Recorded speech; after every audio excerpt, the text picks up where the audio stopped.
જય શ્રી કૃષ્ણ બાળકો, કેમ છો બધા? મજામાં છો ને? હું પણ મજામાં છું. તો ચાલો આજે આપણે સરસ મજાની એક વાર્તા સાંભળીએ. બાળકો, વાર્તાનું નામ છે મિત્રતાની કળા. યમુના નદીના કિનારે એક કાચબાભાઈ રહેતા હતા. એ હંમેશા એકલો એકલો ફર્યા કરે. આખી નદીમાં એનો કોઈ મિત્ર નહીં. એટલા માટે હંમેશા ઉદાસ રહેતો હતો. એક દિવસ વાતચીત કરવા માટે, પોતાના મનની વાતો કહેવા માટે કોઈક તો જોઈએ ને. ત્યારે કાચબાભાઈએ મિત્ર ન હોવાનું કારણ એનો સ્વભાવ હતો. તે હંમેશા મોજ કરી ઉદાસ ચહેરો રાખીને બેસી રહેતો હતો અને ખૂબ ઓછું બોલતો હતો. અને બોલતો ને ત્યારે એટલું કર્કશ વાણીમાં બોલે કે બીજાઓને કોઈ દિવસ મદદ પણ ન કરે. તે બીજાઓની સાથે કોઈ સંબંધ રાખવા જ નહોતો માગતો. આ રીતે નિરાશ રહેનારા પાસે કોણ આવે? કોઈ જ એના મિત્ર ન બન્યા. કડવું બોલનારા સાથે કોઈ વાત પણ ન કરે અને બીજાને મદદ ન કરે એને પ્રેમ પણ કોણ કરે? એટલા માટે આ કાચબાભાઈના પડોશીઓ પણ એની સંબંધ ન રાખતા. આ ખરાબ કાચબાભાઈ તરીકે આખી યમુના નદીમાં એ જાણીતો થઈ ગયો.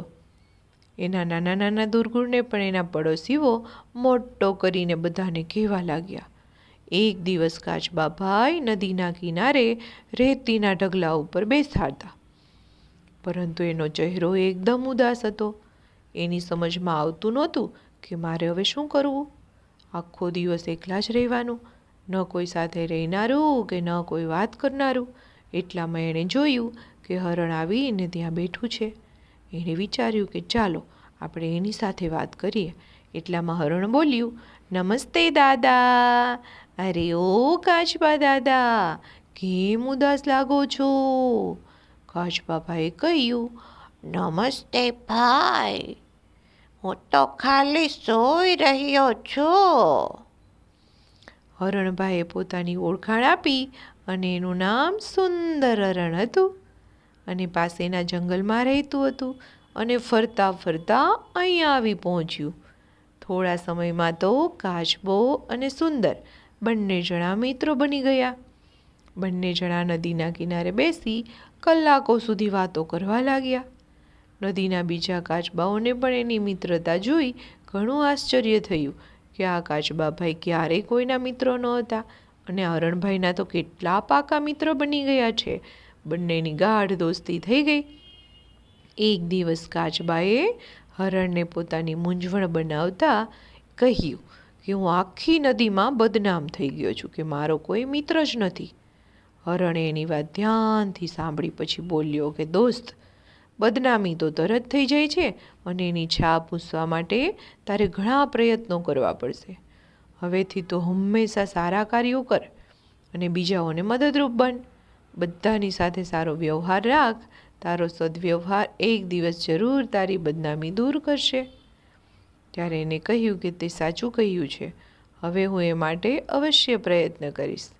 ત્યારે કાચબો બોલ્યો, તને પસ્તાવો થઈ રહ્યો હતો કે જો પહેલેથી જ આવું કર્યું હોત તો આજે એના કેટલા બધા મિત્ર હોત અને એના બધા વખાણ પણ કરતા હોત. તે દિવસથી કાચબાએ પોતાનો સ્વભાવ બદલી નાખ્યો.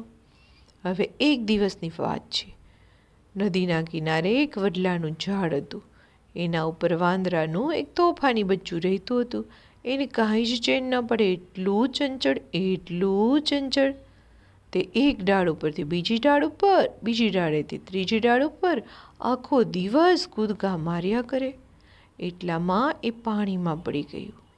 થોડી વાર તો તે પાણીમાં ડૂબતું રહ્યું, પણ અચાનક એના હાથમાં એક પાટિયું આવી ગયું. એના ઉપર એ બેસી ગયું અને વેણ સાથે તણાવા લાગ્યું. એટલામાં એ બાજુથી કેસુ કાચબો આવતો હતો. વાંદરાના બચ્ચાએ તો બૂમ મારી, દાદા, દાદા, મને બચાવો, બચાવો. પહેલાં તો કાચબો આવી પરિસ્થિતિમાં મોં ફેરવી જતો હતો. હવે તે બદલાઈ ગયો હતો. તરત તેણે વાંદરાના બચ્ચા પાસે પહોંચી ગયો અને પોતાની પીઠ ઉપર બેસાડી અને એને બચાવી લીધું. વાંદરાના બચ્ચાએ તો કાચબાભાઈનો ધન્યવાદ માન્યો અને દાદા, આજે તમે મારી સાથે ન હોત ને તો હું મરી જવાનો હોત. નદી કિનારે બેઠેલા બધા વાંદરાએ વિચાર કર્યો કે આ બચ્ચું કેશુની પીઠ ઉપર કેમ ન બેઠું.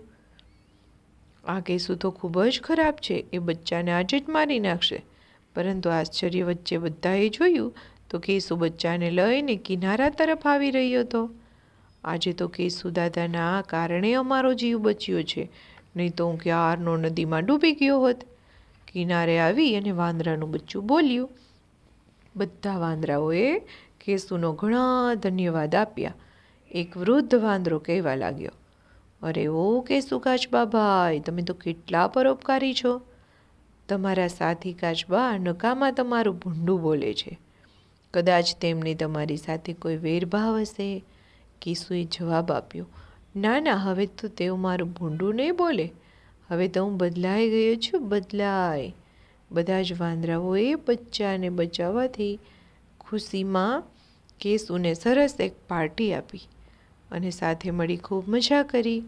કેશુને ખૂબ જ ભેટ આપી. વિદાય કરતાં કરતાં કેશુના અમે મિત્રો બની ગયા છીએ, બધા એવું કહેવા લાગ્યા. પછી તો કેશુ તો આજે ખૂબ પ્રસન્ન હતો. આ કેશુ કાચબાભાઈ તો બીજાને મદદ કરવાથી જે પ્રસન્નતા મળે ને એ આજે એને મેળવી હતી. પછી તો કાચબાભાઈ ને વાંદરાભાઈના બચ્ચાનો જીવ બચાવ્યો છે એ વાત બધા કાચબાઓ પાસે પહોંચી ગઈ. તેઓ પણ છેલ્લા કેટલાય દિવસથી જોતા હતા કે કેશુ કાચબાના સ્વભાવમાં કેટલી નમ્રતા આવી રહી છે. આ સમાચારથી તેનો આનંદ ક્યાં ઉછળતો હતો. તેઓ વાંદરો અંદર વાતો કરતા હતા. કેશુ હવે પહેલાં જેવો રહ્યો નથી, એનો સ્વભાવ ઘણો જ સારો થઈ રહ્યો છે. એટલે આપણે બધા કેશુની મિત્રતા કરીશું. કેશુ કાચબો પાછો આવતા બધા કાચબાઓએ એનું સ્વાગત કર્યું. બધાએ કહ્યું કે આજે તે સરસ મજાનું કામ કર્યું છે. કેશુ કાચબાએ વાંદરાઓ પાસેથી મળેલી ભેટ બધા કાચબાઓને વહેંચી દીધી. હવે કાચબાઓના મનમાં કેશુ પ્રત્યે પહેલાં જેવો ભાવ ન રહ્યો. તેઓ બધા એની સાથે વાતચીત કરતા હતા, હળતા મળતા હતા. કેશુના ઘણા જ મિત્રો હતા અને કેટલા મિત્રો તો બનતા જ જતા હતા. બધા એની પ્રશંસા કરતા હતા. હવે કેશુ કોઈ પણ દિવસ ઉદાસ પણ ન રહેતો અને એકલો પણ જોવા ન મળે. કોઈ વાર તો કાચબાની પીઠ ઉપર હોય, કોઈ વાર તો વાંદરા અથવા કોઈને કોઈની પીઠ ઉપર બેસેલું હોય. છેલ્લે કાંઈ ન હોય તો કોઈ દીદી ગુરુજીના ખોળામાં પણ બેસી જાય. આવા છે આપણા કેશુભાઈ.